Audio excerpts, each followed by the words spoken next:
Hey guys, Matt Hoots here. I'm at the International Builder Show and I came by this booth, Fantech. We know you guys. Thanks for sponsoring some of our events. Our pleasure. But more importantly, I saw this really sexy Enthalpic core down here. Yes, and sir. you started, what's more important, the efficiency of these. So first of all, let's talk about what an ERV is. Because I hear everyone's talking about them. Everyone's describing them incorrectly. Yeah, so an ERV stands for Energy or Enthalpic Recovery Ventilator, depending on who you talk to, right? But essentially what it is it's a way to get, we all live in a garbage bag today, right?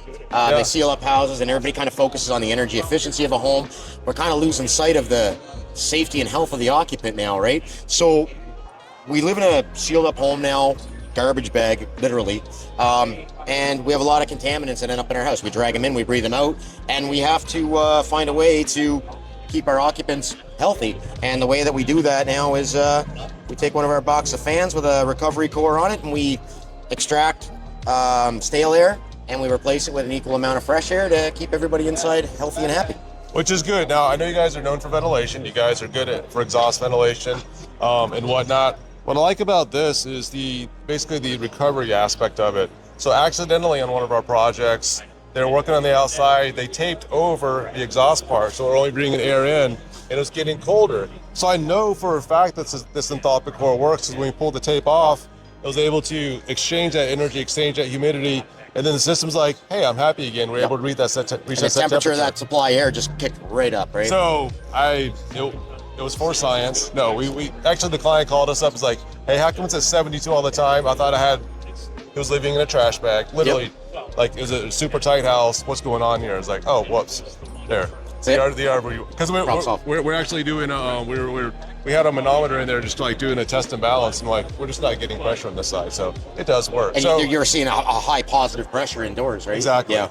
So with your systems, you guys need to brag a little bit now because you said this one's only something, but this one's much better. Honestly, all the energy efficiency, like the efficiency of these units, and the efficiency is how efficient that energy goes over the Enthalpic core. And the reality of it is, even if you live in a warmer climate where you're not going to freeze to death if you're not doing any recovery, even our oldest legacy products are still drastically more efficient than opening a window or just using straight exhaust supply or barometric exchange, right? So you're always recovering something. So I mean, we try to look at things on an SRE level. A lot of our products are Energy Star certified, and as things move forward, the requirements for maintaining these kind of certifications are becoming more and more stringent. To the point now we have options with electronically commutated motors, things like that, because they're not just looking at the recovery anymore. They also want to see CFM per watt. Things like that, like how much airflow are you moving versus how much energy you're consuming to do it. So there's a lot of factors get put into play. So we carry a whole lineup of to meet all the requirements. And what part of the country do you live in? I'm from Atlanta, Canada. Okay, so up there, you guys actually open up your windows to let the moisture out of your house in certain parts of the year. I know a lot of the Germans in Canada, do that we try to never open our windows. Well, I'm sorry. You're in a climate zone where you can actually open up your windows to get that fresh air. You could, yes. I know in the Germans actually have it, like this is part of their culture, they're opening up 3 or 4 times a day.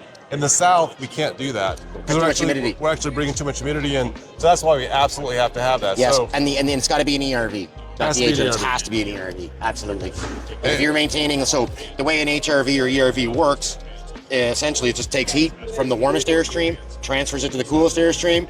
An ERV does the exact same thing, but it will also transfer moisture from the wettest airstream to the driest airstream. So if you're running any form of mechanical cooling indoors in summertime, your indoor conditions are going to be cooler and they're going to be drier than the outside conditions, which means when you bring that fresh air in, it's going to transfer heat and humidity into that exhaust air. It's going to give you some pre-cooling, pre-dehumidifying. Like the unit itself's not doing it, but your indoor equipment is, and this is going to take some of that load off instead of just, if you just open the window, your AC system's going to spend all its time making water instead of making cold air, right? And I want to do a debunking real quick to say, like, where you live in the cold parts of the world, that you can't use an ERV, it's going to freeze. So that is, I'm glad you brought that up, because in the old days, that was correct mindset, but it wasn't because an ERV wasn't better.